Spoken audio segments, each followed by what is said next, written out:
Hello and welcome to Community Conversations. I'm your host, KK Konashiro. Despite the pandemic and ongoing closures of schools, the Fremont Education Foundation continues its support of students in its community. While unable to host a full slate of annual events and programs, the foundation remains super busy finding new and innovative ways to keep Fremont Unified students and staff connected and learning. With us today to discuss their very hard work is Fremont Education Foundation President Kathy Kimberlin and Vice President Emily Blackburn. Thank you so much for being here, ladies. Thank you for having us. Of course. Good afternoon. Good afternoon, and thanks for being here. Now, who would like to start with this first question? You know, the FEF has made significant changes with the distance learning. Have priorities shifted as the needs for the district changed, or are you guys continuing with what the district has already done? How's this all working out? Well, I'd like to start with the why we do what we do, and why we do what we do and have done for many years now is to support students and teachers. So that has continued, but it's just shifted a little bit. And it's shifted, and as Emily will tell you as we go on, it's shifted to really support the teachers in distance learning. And as a board, we met and we said, quality distance learning. We want quality. We don't just want distance learning. We want quality distance learning. And how can we support that? And so we really put our heads together and we said, you know what? The programs we've had in the past may have to be on hold for a little bit. For instance, after school band, sports scholarships, because we are not doing sports in school right now.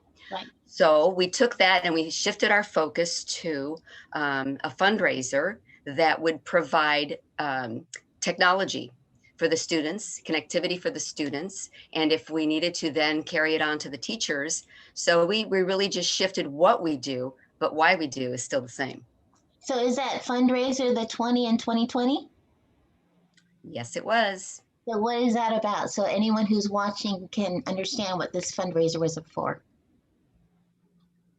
Well, so I can answer that question. We wanted something that would support both educators and students in this time. And with distance learning, the number one tool that you need is technology. We're having to rely on a daily basis, whether it's a teacher using their technology for online classes, lesson planning, grading, whatever it may be, everything is shifted over to computers and computer-based programs. We're lucky enough where the district has, stepped up and provided us with our new learning systems online, but we do know that there is a gap in what is available and what students and educators need. Yeah. So when we see a need, we want to step in and be able to fill that. And so we came up with $20 for 2020. And we encouraged each family in Fremont to donate $20 for each child in their family, whether they are a current Fremont Unified student or they have graduated or they're even adults. We know that each and every single dollar that was donated was beneficial to every single school in the district. And we really wanted to meet that need. So if anyone watching and they hear about this 20 and 2020 and they would like to donate, but they don't have any children in the school district, or maybe their children did go through the school district but long graduated, can they still donate, or is the fundraiser closed, or is it ongoing? They can continue to donate. We'll be going through the end of the year, and sometimes this is a great opportunity for your end of the year donations for your tax reasons. Yes. And maybe your giving reasons. It's that time of year where we really think about what's important. And even if you don't have children in the schools, these are our future leaders. These are who we're investing in for our future. So when we're done working and done volunteering, we have a new generation to help us. And so it's a great investment. So I encourage everyone to look at our website or go on Facebook and continue through the end of the year. Absolutely. Great. Now because this is, what is this? This is December. Sorry, we lose track of time. Has it been the fundraiser, has it been a success so far? Considering we're in a pandemic, I'd say yes. we had quite an ambitious goal of $250,000. And we are almost halfway there, and we're still continuing to reach out to some of our big donors from the past to see if they'd like to finish their year out, with us, Okay. helping us. But we're almost halfway there, and I'd say during a pandemic, We're good. Yeah. So speaking of sponsors, I know Fremont Bank and Facebook have stepped up their donations to help your cause. Is there anyone else you would like to recognize at this particular point? Yeah, we had quite a few sponsors just step up and really realize the need that we were having at this time. So we did have a large donor in the Ponson family. We also had a challenge by the Tri-City Democratic Forum, where it actually started with the executive board challenging different members to make a donation to the fundraiser. And with that, I think that organization was able to bring in over $1,000 towards our distance learning fundraiser. Nice. Congratulations to you. That's awesome. Now, for anyone who has any questions, can you give us any specifics of how the money will be used, or do you have any plans? Do you have what's the game plan for this? Chromebooks for students, Yes. Wi-Fi hotspots for students. And so the district has come in with some plans recently that and taken action, and they've ordered quite a slew of teacher laptops. And so right now we're focusing on the students in this particular fundraiser. Okay. And what you're raising money for covers every school, right? Or is it a certain grade? Across the board. Good. Excellent. Now, this whole year has just been absolutely insane. I know the foundation produces a lot of events and programs, but the pandemic has had an effect on everything that we do on a daily basis, on a yearly basis, monthly basis, every kind of base you can think of. Can you give us an update on the different programs and how they're doing, like the Guy Emanuel Fund or the After School Band? I know that's not going on right now, but are you doing anything for it, or the Run for Education, the gala? What's going on? I still feel so bad for you. Well, the words we keep hearing are pivot and innovate. And we know that inside, forward, backwards, inside out, right? Yes. Just like teachers, just like students, right? Oh my gosh. And so we put some of those on hold, but we anticipate that this spring we'll be looking at what we can do with those programs in the coming year. And, because they're the core of what we've done for so long. Even though we need to innovate, the reason those programs came on in the beginning were because they were cuts from the schools that were going on. So music was being cut. So we brought after school music in, which feeds to the junior high and the high school bands. Mm-hmm. And the Guy Emanuel started with seed money, the sports fund, because he didn't want any child to never have the opportunity to do sports because they didn't have they couldn't afford the shoulder pads or the cleats or the uniform or the pom-poms or whatever they needed, But I think the Run for Education would be a blockbuster of an event because everyone's been pent up in their homes and to get out. But I get that, social distancing thing. But I mean, that would just be a blast to have if we could do that.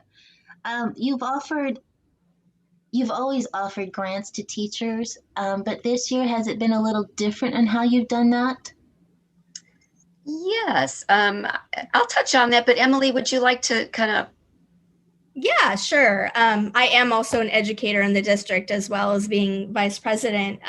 So we did continue our innovative education grants this year. Nice. I think for a lot of educators, we were really reinventing the wheel ourselves. And so we did not have as many applications this year as we typically do. We did award a small amount, but we ended up with a large chunk of change that we wanted to do something beneficial with. And so what we decided to do, again, technology is on all of our minds right now, is to have a drawing where teachers could fill out a very quick, short, to the point application and they could request either a laptop, document camera, or iPad. And they let us know how they would be using it for their distance learning. And I posted it, and I was sitting here watching, and within an hour, we were into the hundreds, which was great. So we ended up with a little over 500 applicants. And Kathy, you can correct me, but I think we ended up about 50-50 between elementary teachers and secondary teachers with the awarding, and ended up being close to $24,000 Wow. of technology that went. And, as an educator myself, I know that well-functioning, newer, more modern technology is a game changer for what we do on a daily basis. Yes. Did any particular entries stand out to you too? I don't know so much about the entries because it was very simple, but the responses when we sent out the message to say, you have received, you've been selected, you're a recipient, and oh my gosh, just gushing with thank you, thank you, thank you. One teacher sent me a picture. She was not a winner, but I ended up hooking her up with her principal. She was not a winner, and she sent me a picture of her laptop that was duct taped together.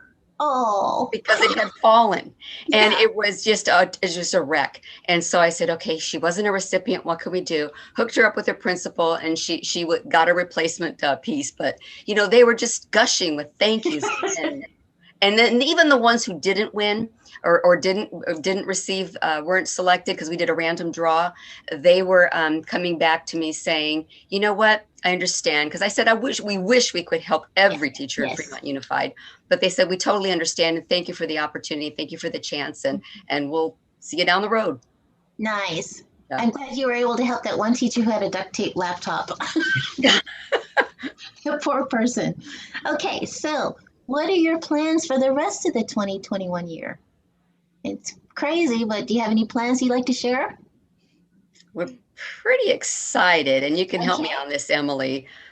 We have Donna Weiss, who is a nonprofit expert, and Donna is going to help us with additional pivoting and innovating and helping our organization grow, because any organization that doesn't grow, with time and changes and needs and diversities and inclusion would be an organization that's not going to be too vibrant. Right. So we are working with her the next few months, and we're super excited about that because, anytime you can put some more tools in your toolbox, it's a good thing. Yeah, it is. Emily?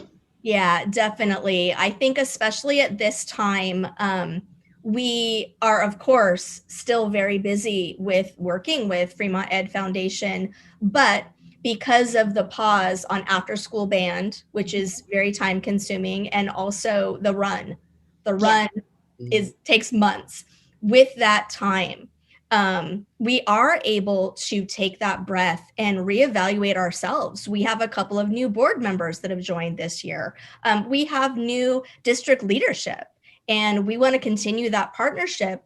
And we really feel like we want to use this time for something valuable. And for us, it's looking inward, it's reevaluating what we have done, what we can continue to do, and what we can do to make ourselves as an organization even better.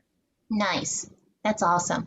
Now, for anyone watching who is not familiar with Fremont Education Foundation, what resources would you like to remind everyone that you guys do provide?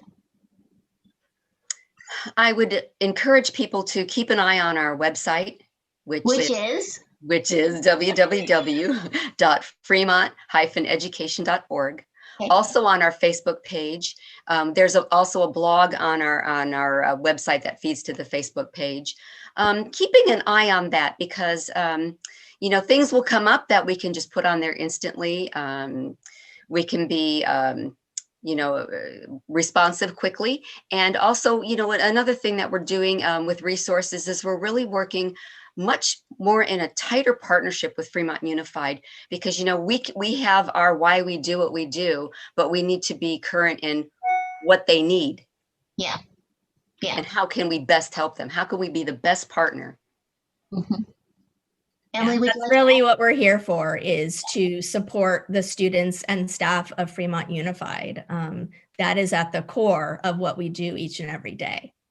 That's great. And I'll give you an example of that. You know, as Please. as my retirement day job is at an elementary school as a school secretary, and I'm there a few hours a day. You know, we're real careful about how we're going in and who's going in and how many people are in there. And it's really interesting on the days that the teachers put assignments out for pickup, and you see these parents, you know, screening. They've got their masks on. Sometimes they have their kids, sometimes they don't. Sometimes they'll see a teacher across the way and they'll wave. And it's this flurry of different activity. It's so different, but the parents and the kids are dedicated to picking these things up. The parents are dedicated about calling in when they can't get their child on the Zoom. We've got teachers who are helping each other collaborate and figure out and work through these technology problems and challenges. And everybody is trying to be successful, learners and teachers. It's just so inspiring. Yes, I agree. It is. I mean, during this crazy year, I think every organization has pulled together, and I love that part of this. I think that's the only positive I see out of this. Reevaluating yourself, pulling together. We're all in this together. We all have different oars, but we all have to work together. But I cannot thank you guys enough for all the work you guys do, keeping things fresh, keeping things engaging for everyone. And just from a community standpoint, I thank you for your work. Thanks for being here. And from everyone here at Community Conversations, we appreciate you watching. We'll see you next time.